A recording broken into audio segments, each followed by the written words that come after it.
अस्सलामुअलैकुम नाजरीन, इस वीडियो में हम बात करेंगे कुरैश उस्मान सीरीज के सीजन 3 के वॉल्यूम नंबर 89 के पार्ट 1 के बारे में। चैनल पर पहली बार आए हैं तो चैनल को फौरन से सब्सक्राइब कर दें और बाकी के पार्ट्स भी कुछ ही देर में हमारे चैनल पर अपलोड कर दिए जाएंगे। तो चलिए नाजरीन, शुरू करते हैं आज की वीडियो। इस एपिसोड के आगाज में आप देखेंगे कि सलजान खातून रोती चिल्लाती हुई उस्मान साहब के खेमे में दाखिल हो जाती हैं और वो उस खेमे में दाखिल होते ही अचानक से जमीन पर गिर जाती हैं। उस्मान साहब ये सूरत हाल देखने के बाद बहुत ज्यादा परेशान हो जाते हैं और भागते हुए सलजान खातून के पास जाकर बैठ जाते हैं। उस्मान साहब बहुत ही ज्यादा परेशान होते हैं और वो सलजान खातून की गर्दन को अपनी गोद में रख देते हैं और फिर उनसे पूछते हैं कि वालिदा, आपके हाथों पर जो खून लगा है ये आखिर किसका है? सलजान खातून इस पर रोते हुए जवाब देती हैं, ये खून मेरा नहीं है बल्कि ये तो कार्नेलिया का खून है। और फिर सलजान खातून उस्मान साहब को बताती हैं कि मैं नमाज अदा कर रही थी, इसी दौरान एक शख्स खंजर लेकर मुझ पर कातिलाना हमला करने के लिए आगे बढ़ा, लेकिन इसी दौरान कार्नेलिया ने आगे बढ़कर उसका मुकाबला किया और वो जख्मी हो गई। यह सुनते ही उस्मान साहब हैरान और परेशान होकर बोरान अल्फ की तरफ देखते हैं और उस पर गुस्सा करते हुए कहते हैं, दुश्मन हमारे खेमों तक घुस चुके हैं, तुम क्या कर रहे हो?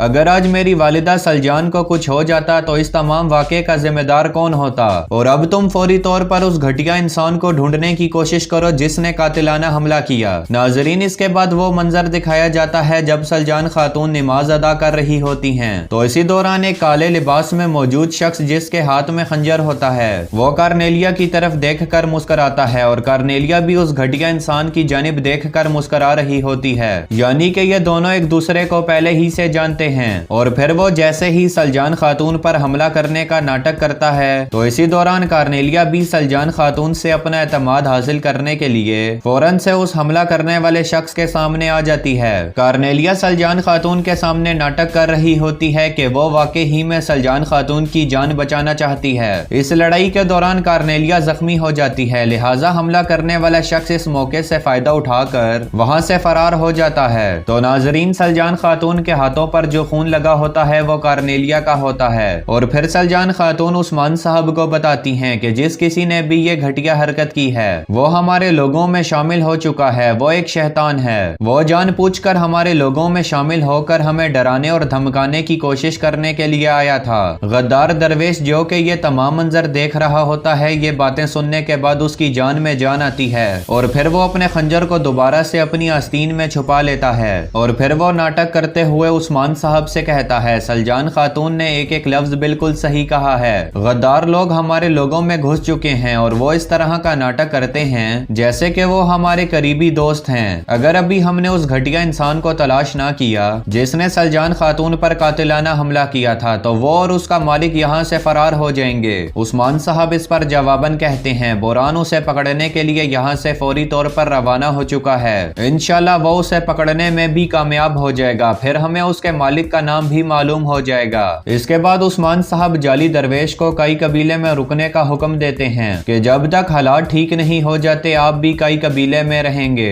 दूसरी तरफ बाला खातून और मल्हान खातून कार्नेलिया से मुलाकात करने के लिए उस खेमे में पहुंच जाती हैं जहां पर कार्नेलिया जख्मी हालत में मौजूद होती है और फिर मल्हान खातून की नजर कार्नेलिया के खंजर पर पड़ती है जिसे कार्नेलिया ने अपने बिस्तर के नीचे छुपाया हुआ होता है, लेकिन वो उसे छुपाने में सही तरीके से कामयाब नहीं हो पाती और फिर मल्हान खातून कार्नेलिया से सवालात पूछना शुरू हो जाती हैं कि यह सब कुछ कैसे हुआ और किसने किया। कार्नेलिया इस पर जवाबन कहती है, यह सब कुछ तब हुआ जब सलजान खातून नमाज अदा कर रही थीं और एक नकाबपोश गद्दार सलजान खातून पर हमला करने के लिए आगे बढ़ा, लेकिन मेरी नजर उस पर पड़ गई। अगर मेरे पास कोई तलवार या फिर खंजर होता तो फिर मैं जरूर उस घटिया इंसान का सर कलम कर देती। यह सुनते ही मल्हान खातून समझ जाती हैं कि कार्नेलिया पहले ही सवाल का गलत जवाब दे रही है, हालांकि कार्नेलिया के बिस्तर के नीचे एक खंजर मौजूद है। दूसरी तरफ बार्किन अपने एक साथी से मुलाकात करता है, ये वही घटिया इंसान होता है जिसने सलजान खातून पर हमला करने का नाटक किया हुआ होता है और फिर जैसे ही वो अपना नकाब हटाता है तो बार्किन अपने साथी से पूछता है, तुमने बहुत अच्छा काम किया, लेकिन तुम मुझे बताओ कि तुम्हें किसी ने देखा तो नहीं? इस पर वो जवाबन कहता है, बिल्कुल नहीं, आप तो मेरे बारे में जानते हैं कि मैं कभी भी कोई भी काम अधूरा नहीं करता।